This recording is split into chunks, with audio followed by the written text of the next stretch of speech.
All right. Well, welcome everyone. Thank you for taking the time to the quarterly discussion this afternoon. This is being recorded, so we have quite a few more people that'll be jumping on.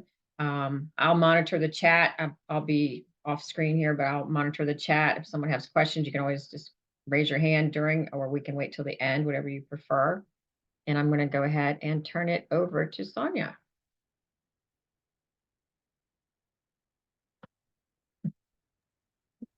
Good afternoon. I wasn't ready for that. I'm the communications manager for the Department of Permitting Services, and we're glad to be here today. I'm going to throw it over to Gail to introduce herself.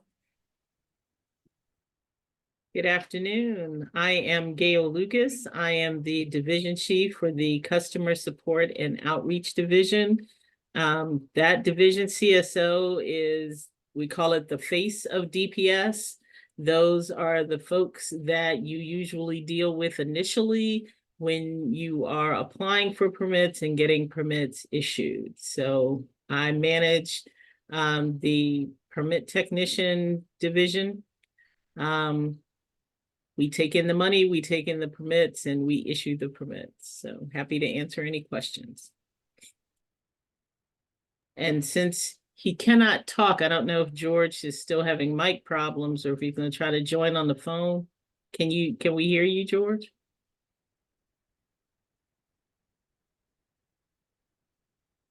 With me today, while he's getting his technology to work, is George Muste, who is the division chief for the Residential Plan Review, Inspection, and Fire Code Compliance Division. Can you hear me now? Yep, there you are. I have to use my phone. Yeah, thank you. The computer doesn't work. Good afternoon. I'm George Moose, the Division Chief Residential Construction and Fire Code Compliance. And together with Gail and Tony, I will try to be as informative as I can and answer your questions about what's happening at DPS. Thank you. And I put in the chat the subjects that we were supposed to talk about today, just so you have that as a guide that helps. So that's what folks are expecting. All right. All right. So how are we doing this? ProjectDox, new GIS Do you want Maps. us to just jump in? Because I can certainly start at the top. Yeah, that's the best thing, I think. We can talk about ProjectDox.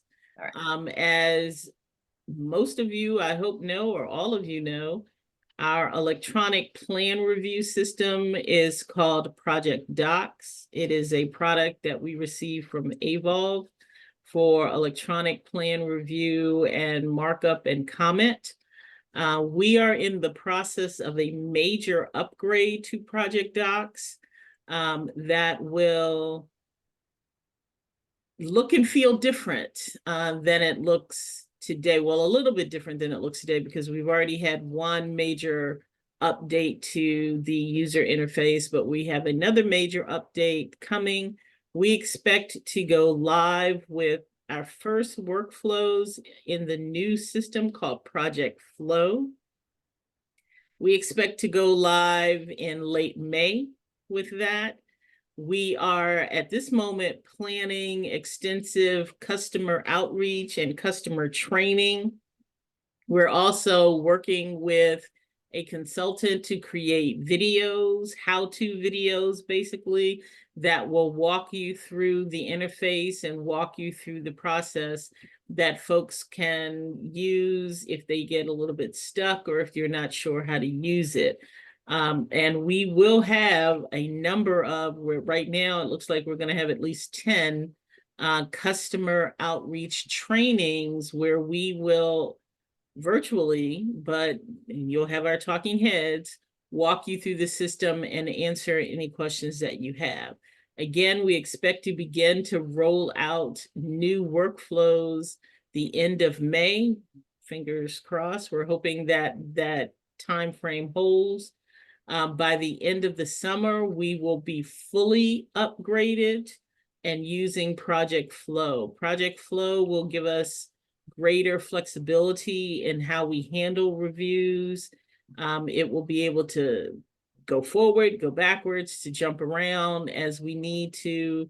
And hopefully users will find it easier to use. Instead of multiple screens to do work, there will be one e-form that will allow you to upload, download, complete task all on one page without having to jump to other pages or other places.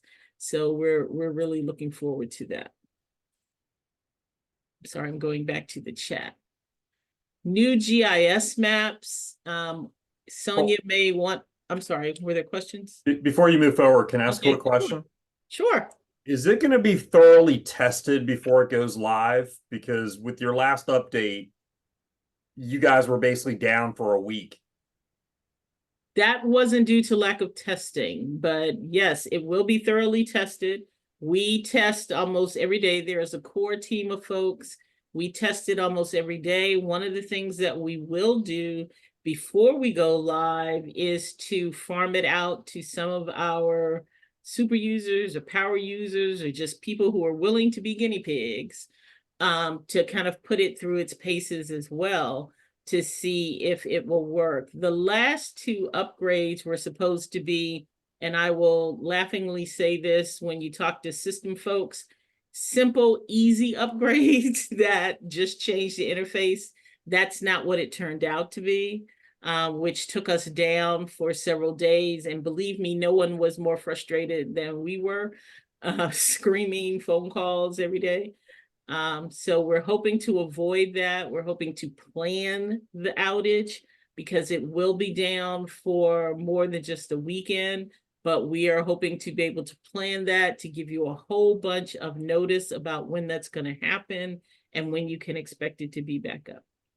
This is the upgrade that the little ones or the interim steps that we took earlier were to get us to this point in the upgrade process. We were woefully behind. Our ProjectDox software was many iterations behind. So we had to run a little bit to catch up. And now we're getting ready to release the upgrade. If you want to volunteer to help us when the time comes, please email me. Happy to have folks try to break it, is what we say when we test it. So just shoot me an email and we're happy to include you in that. You're welcome. Any other questions about ProjectDox? If you don't think of one now, if you have one later on, again, please shoot me an email. And I'm happy to answer those questions. We're happy to do trainings at almost any time, even on the interim phase we're at now, if folks need assistance. All right. The next thing is the new GIS maps. And this is a request that we've had from customers, from citizens, many, many times, to be able to access the information about properties, about where permits are happening, where inspections are happening, where construction is happening many times. So Sonia can confirm for me, because I'm just not looking at it, if they are up on our website yet. Yes, they are up on our website, and that's the DPS homepage. We have GIS maps across 3 kinds of areas. One is UNOs, if you're looking for use and occupancy information about a property or at a particular address. One of them is floodplains, or we're going to connect to floodplain information. Excuse me.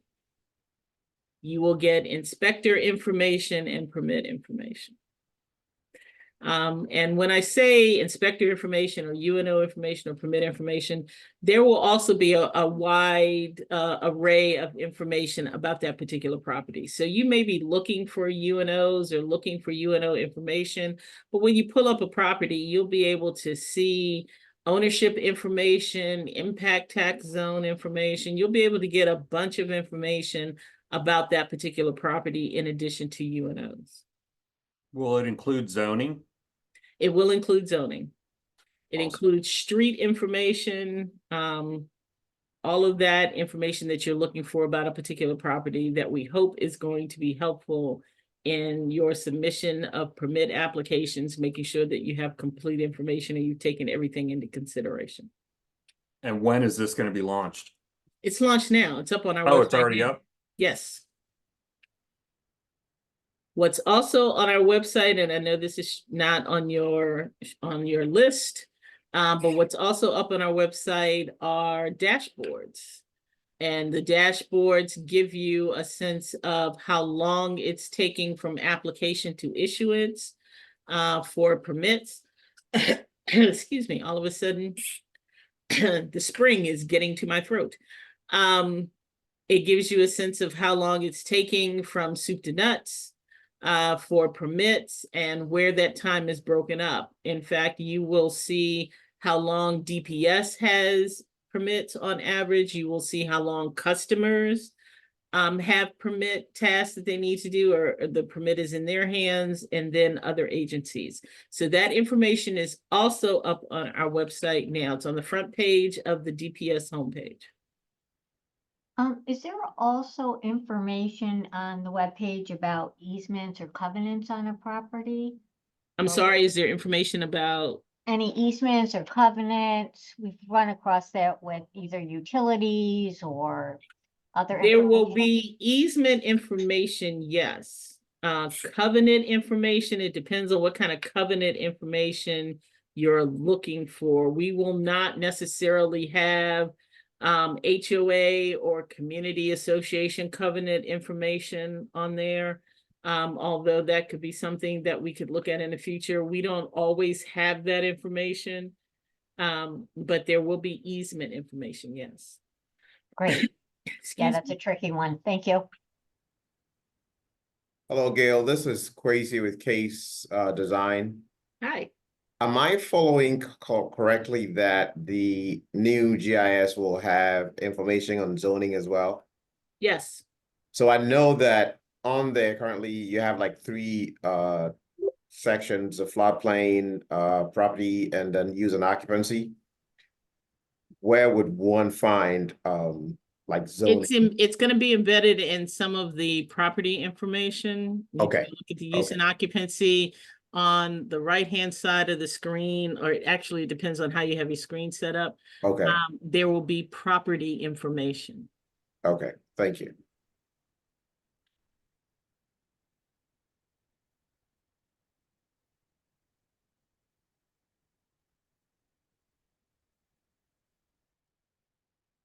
Any questions? And I see that somebody put my email address in the chat. Again, do. please reach out if you have other questions, or if you have something that occurs to you later on, not right now.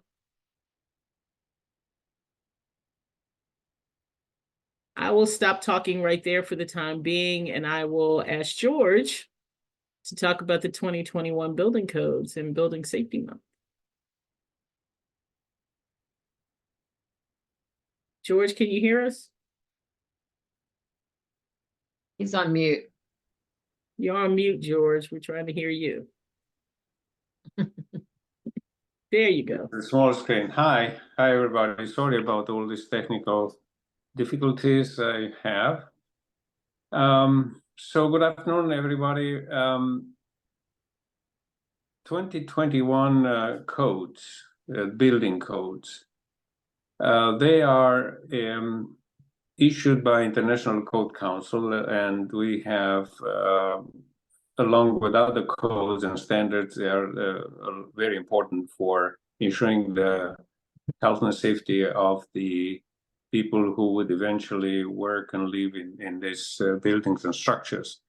So we are in 2024, and we are adopting or planning to adopt this year in 2024 the 2021 code editions of the building code, energy code, IECC, mechanical code, residential code, swimming pool code, and so on.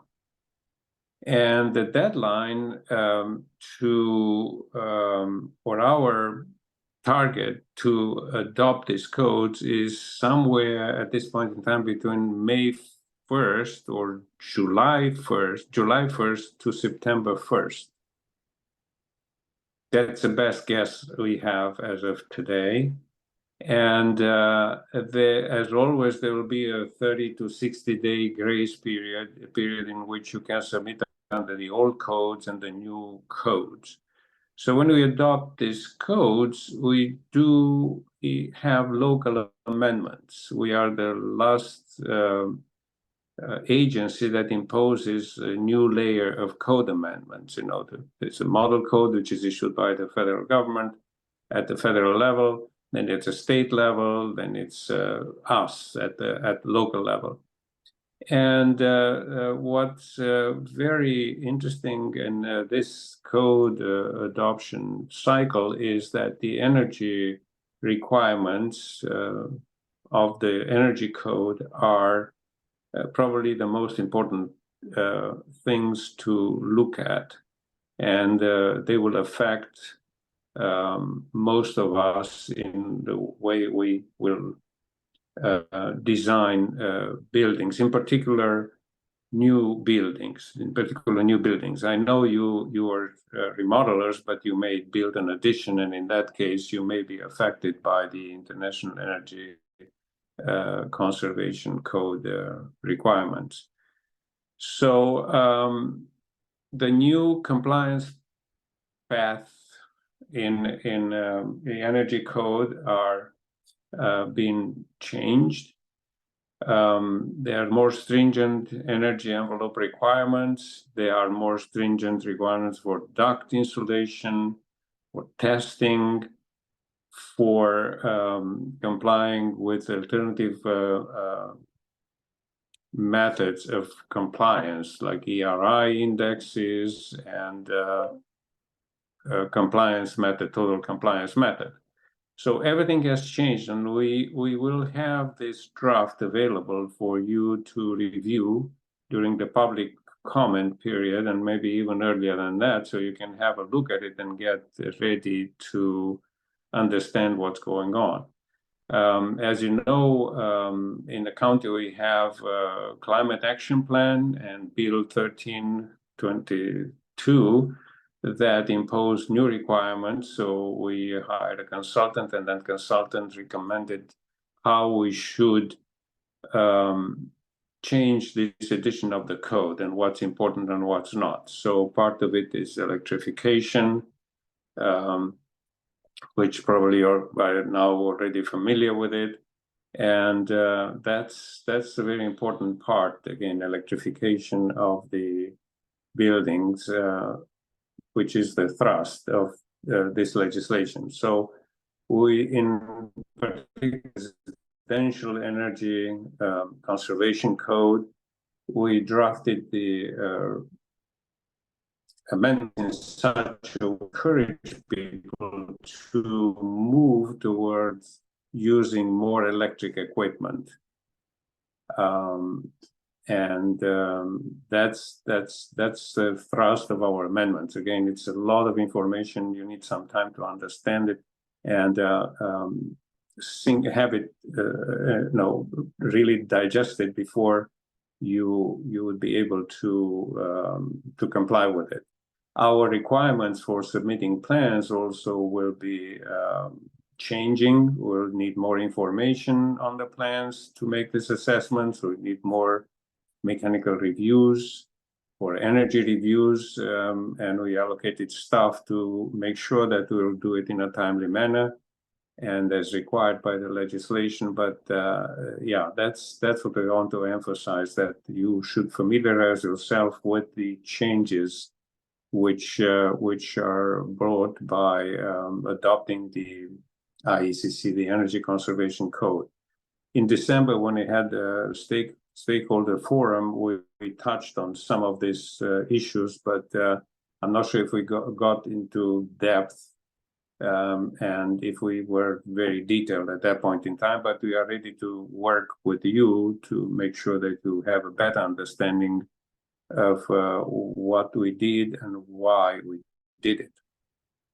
So that will be about the codes. If you have any questions, please let me know now or later on or at any time. Yes, sir. Couple questions. Why is it taking so long to implement a new code? I mean, we're 2024 and that's a 2021 code. The 24 code is going to be coming out soon. Is there a reason that it takes more than 3 years to implement a new code? It's just curiosity. Yes, it's the first time since I've been with the county that this is happening. Usually we're very close to adopting the code edition, which was issued in the appropriate year, 21-21. Everything has been delayed by COVID, I think, at the state level. So after the state started working on it, they issued their amendments kind of late, 22-23. Then we got them.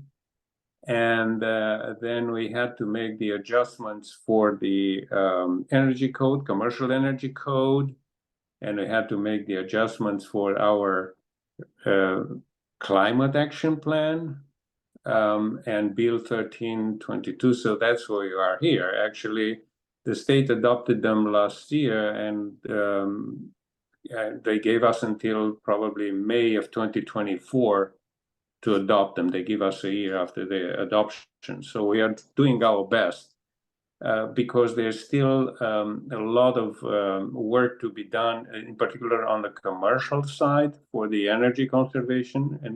And that when those will be finished, then we have a good draft of the proposed commercial energy code. And since we are having only one executive regulation that includes building, commercial building, and residential building, we had to wait for everybody to send this in a package to the council for its adoption. So those are the facts. We were hoping to move faster, but at this time we know we were just we are where we are today. Okay. And so you're saying July 1st to September 1st for implementation, approximately? Yes, I mean, yes, pending. I mean, we hope the official adoption will happen then. We hope to get out faster May or June with the draft. Then you have the opportunity to comment on it during the public comment period, which is like 30 days. And then it becomes official. So that's what we can do at this point in time. Okay. Will you be putting out a summary of the residential changes? Like Fairfax County just adopted theirs about a month or two ago, and they put out a summary of the major changes in the residential code for us to be paying attention to. Yes. Might be something that you guys could do as well. That would be very helpful to not have to read, every detail of a code book to figure out what changed. Of course. We can also send you the draft we have now. So you can have also a look at it before being officially open for formal comment. So, we would encourage your cooperation so we don't go on the wrong path. We would like to we'd like everybody to have a clear understanding of what's required, why it's required, have some discussions and agree that this is the best way of moving forward. Now, this is the 2021 IRC, but from what I was understanding, talking to one of my electricians, the electrical code is going off the NEC 2023 code, correct? Yes, there's a working group that's working on, I guess, 2024 NEC edition. They start work on that, and that's going to be implemented under a separate executive regulation at a later date. Okay. Yeah. But the fire codes, the life safety code, and the amendments to NFPA 101 and the amendments to all building codes issued by the International Code Council, we hope to get done this summer. And obviously, you'll be affected mostly by the residential codes. And as I stated before, the residential code has most important and significant changes. The other ones are kind of the same. There are some improvements in the formats, some structural changes, but they are not that that significant to create some disruption in the way we do plan review, and you will have to comply with the energy code. Who knows what's who knows what's the final form, but I'm talking about the existing situation at this point in time, because after we have this opportunity, you industry have the opportunity to comment on it, changes may occur. And if the changes suggested are equivalent, or we can do some changes to achieve the same intent of the code, or same intent of the code, we'll go for those changes. Many times that's happened. I think the biggest issue we've seen recently is that bridge between residential and commercial is with condo buildings.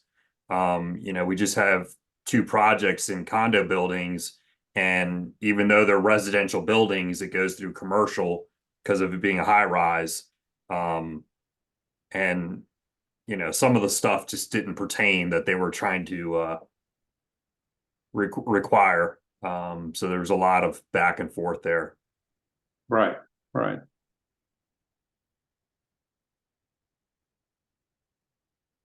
Any questions? Any other questions for the codes? 2021 codes. It's not a question, but Doug said he'd love to see the draft now if possible. Please send the draft. Is that something you can do, or put in the chat, or send it to me? I can get it out. Okay, yeah,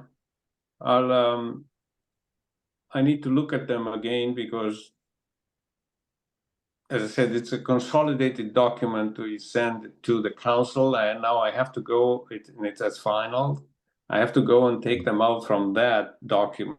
So I'm as close as possible to the final document. So it's going to take me a couple of days, but if you can email me, and I'll look up in the chat, and we'll get it done. Thank you. You're welcome. Yeah, looking forward to seeing that. Yes, Don. Well, I Nice have to you. see you.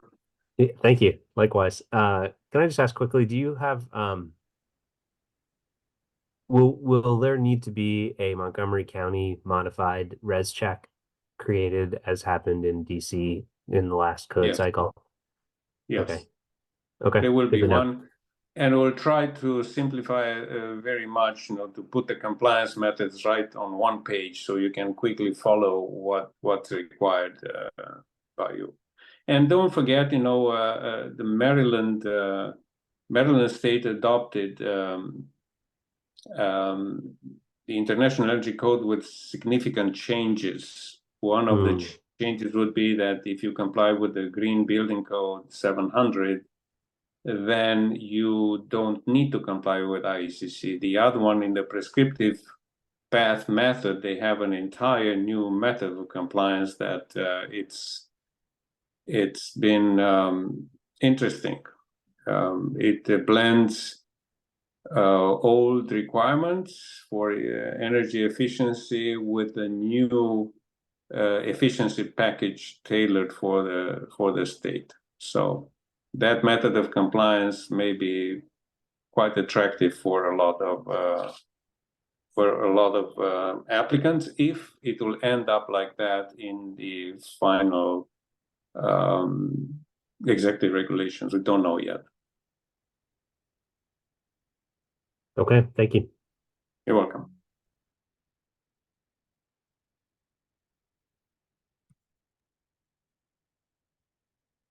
Right. Have we anything else on the list we haven't covered? What's next, or any more questions? I'm going to also ask George to talk about Building Safety Month, our plans for Building Safety Month in May. Okay, as you know, every year we have in the month of May the Building Safety Month, which is for us and everybody else should be a very important month in which we would like to educate as much as possible through different proclamations and informational events the importance of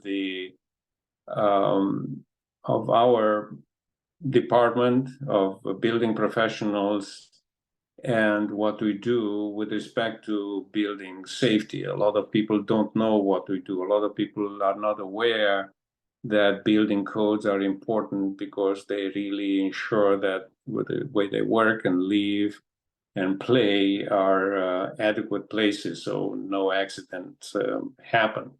This year, the theme of this education campaign is Mission Possible, by which they encourage us, the departments and professionals, safety professionals, building safety professionals, to talk to the industry, cooperate, and disseminate what we do, advise how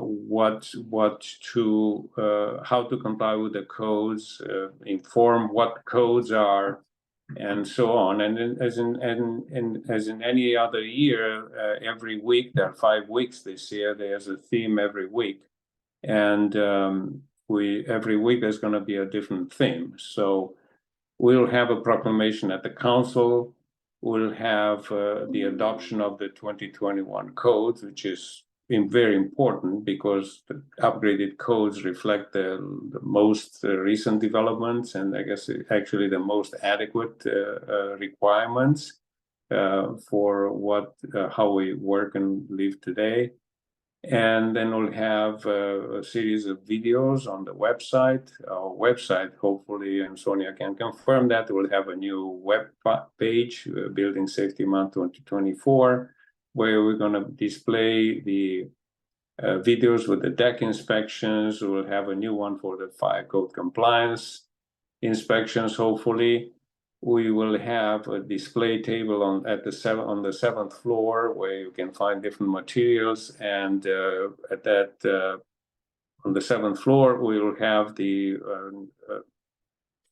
plan reviewer that can answer any questions related to Building Safety Month every day of that month. And there will be interviews with the media, with the radio stations and probably and other media outlets to emphasize what we do in English and Spanish at this point in time. And we'll try to do some outreach activities with the students at the Construction Trades Foundation, which is a very good program to promote this month and the importance of, again, building codes in ensuring the safety of the people who live, work, and play in the structure for the customers and residents of this county. So that's, if you have any questions, let us know.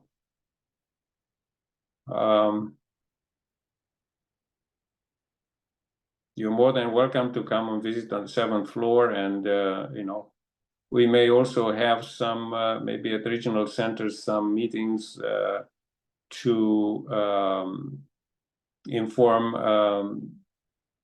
everybody about the importance of the Building Safety Month.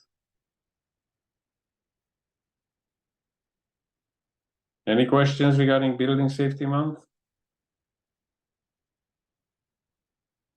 Thank you. All right. I'm copying all the links and everything in here too. So when we send the recording out, we'll have those for you as well. The last thing I think that was on your agenda was the podcast, and I'm going to have Sonia help me discuss it. As you all know, about a year ago, Sonia, was it a year ago? Last April. DPS launched a podcast on various topics that we hope are of interest to our customers, to inform and to provide some vital information. We've done, Sonia can tell you how many we have in the can, as it were. And the link to our podcasts are available on the home screen of DPS. So Sonia, what else can we tell them about the podcast? Yeah, we've recorded 12 episodes. Our 13th episode is going to be about GIS maps. So for those who are interested in that, that'll be coming. But there are some topics that are evergreen that you may want to look at, including our most recent podcast, which was about the Design for Life program. So this may be something that's of interest to your clients as you do renovations and such in their homes. There's also one on residential fast track. There's one on accessory dwelling unit. I put the link in the chat and you can scroll through. These podcasts are 20 minutes or less. If you don't have time to sit in front of your computer, you know, they're portable. You can listen to it on your commute home. And we hope you'll share it with your clients too, because we really feel that they're an educational tool. The more that we can share and the more educated people are, I think the easier the permitting process will go. So, and if you have ideas or topics you'd like us to cover in future podcasts, please send us an email. Gail is the host, but we're all available and we are looking for input. If you have a question you'd like us to address in a future podcast, send us the question and we'll take a look at it. Yeah, and I also put our newsletter. We have a monthly newsletter. If you don't subscribe, please subscribe. And that kind of is the headlines and the news and information that's happening at DPS. Oh, and I should have said this about the podcast. Our last episode is also available on video. So I see Gail shaking her head. We've moved not only from audio to video. So again, for folks who don't like to listen to podcasts and want to watch a video, that one is also embedded on our page. It's also on the county's YouTube channel. If you have any trouble finding it, just let me know. We are also running these videos captioned in our customer service lobby. So if you are on the 7th floor, if you come in for Building Safety Month to look at our outreach table, you'll see these videos running in our screen. And I think that concludes all of the topics that were on your list. We are happy to answer any other questions that you have or anything else that you want to talk about. All right. Anyone else? I got a quick one on this on the GIS. This is Quasi again with Case. Gail, I wanted to find out if the information about zoning on the GIS map is going to be more elaborate or just to tell you that it's in like the R60 zone or R90, or is actually going to give you setback information and details like that. Sorry, I was still muted. I need to look at the maps to give you a detailed answer. That information is also available on our website. I don't know if you're aware that Correct. the setbacks and all of that are already on our website. What is on our website, we are pulling to the GIS maps.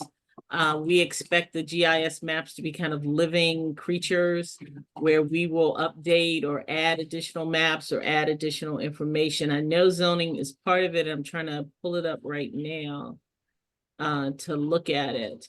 But if it isn't, then we can certainly take that as a suggestion for what needs to be on the maps.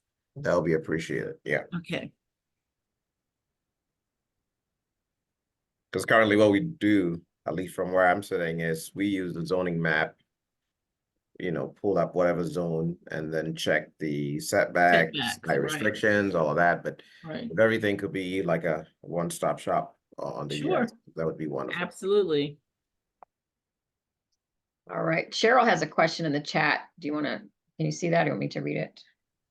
Yeah, I'm happy to read it. So this might not be the right forum because I do know that this is specifically a housing and community affairs question regarding ADUs and specific requirements, but I don't know if there's ever overlap between DPS and DHCA. My question is specifically about kitchen facilities. The guidelines have a pretty narrow definition of what has to be put in, which is a stove, a 24-inch or wider stove with top burners and oven. There are a lot of clients who are looking into alternates to take advantage of smaller spaces. So while I have your ear, that was what I was going to put out there is I've asked the question of DHCA and they say they're not currently considering changes. I'm wondering if DPS knows of any opportunities for updates. I'm gonna answer the first part of your question, and then I'm gonna ask George to answer the rest of it. There is quite a bit of overlap between DPS and DHCA on ADUs. They have to have permits, and we issue those permits. We also, in fact, recently did a podcast on ADUs. So we Yes, I do listened to have- it. Thank you for doing that. So yeah, there is a lot of overlap. The question about stoves and smaller requirements, that's more a Mr. Mustay area.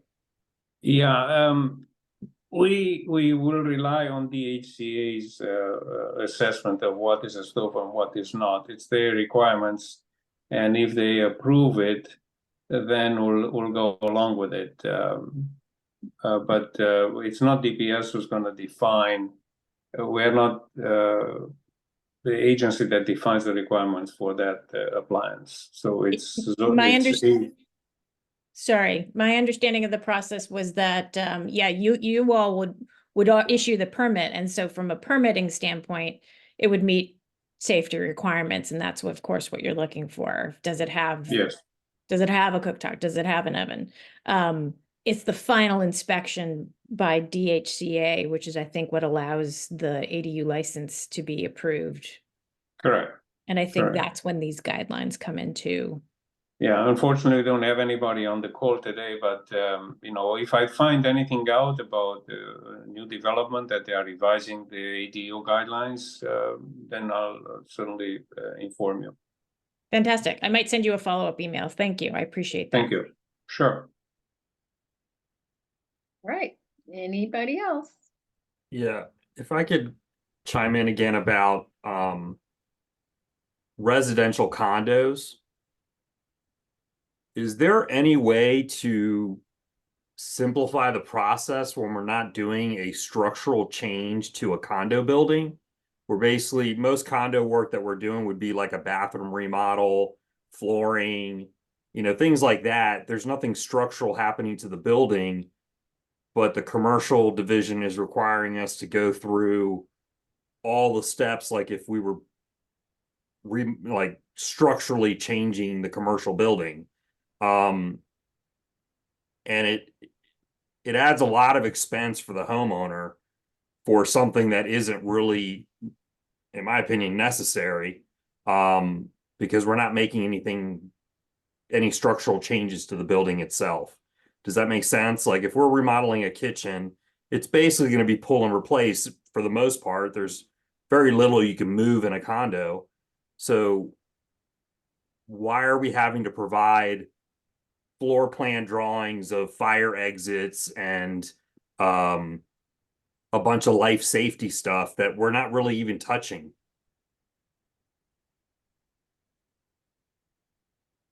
I would love to answer that question, but it's a commercial development here you're addressing, and they just want to make sure that nothing is changing in the building, since that unit, the condo is probably in a residential high rise or residential building.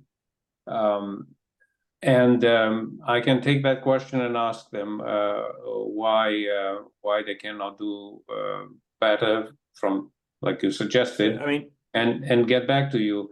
But some work may not need permit at all. I mean, replacing the flooring, I don't think needs a permit, or painting or simple jobs like that. It would not require a permit, which does not relieve you from not compliance with the legislation of in the building code. But I think the requirement is just to make sure that nothing you do will affect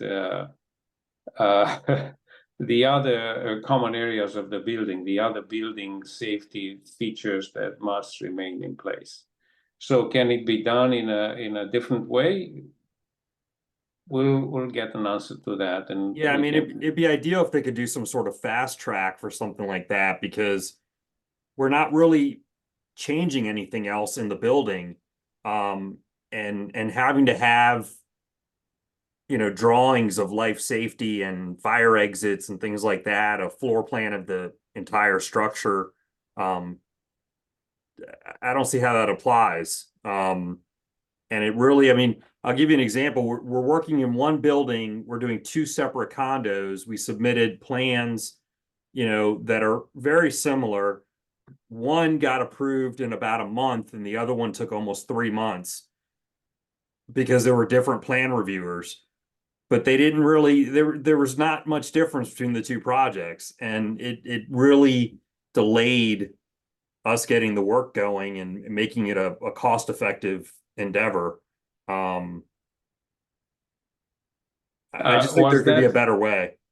Was that just for the building permit or for all of them? Building and maybe electrical, you needed Build- electrical.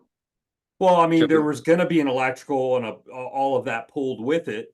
But Yep. again, they're, for the most part, pretty straightforward projects. There wasn't anything structural. So it wasn't like we were affecting the building itself in any way. Okay.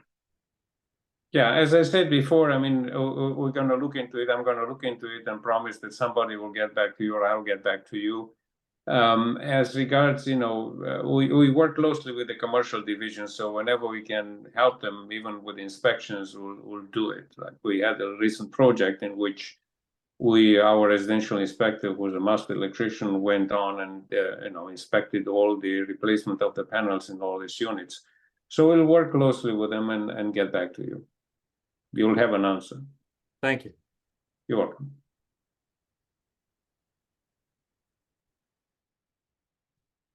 Does everyone have George's email as well with Gail's? And where's George? In here somewhere. It wasn't there. Open it again. There it is. That's Gail's. I thought I put George's in. All right. All right. Anyone else?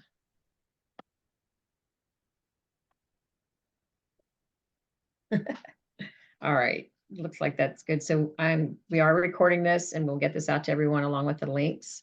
Thank you all for joining us, and we'll look for those follow-up answers to their questions, and we will see you next quarter. Everyone have a great rest of your day. Thank you. Bye. Bye. Thank you. Bye-bye. Thanks. Bye. Bye-bye.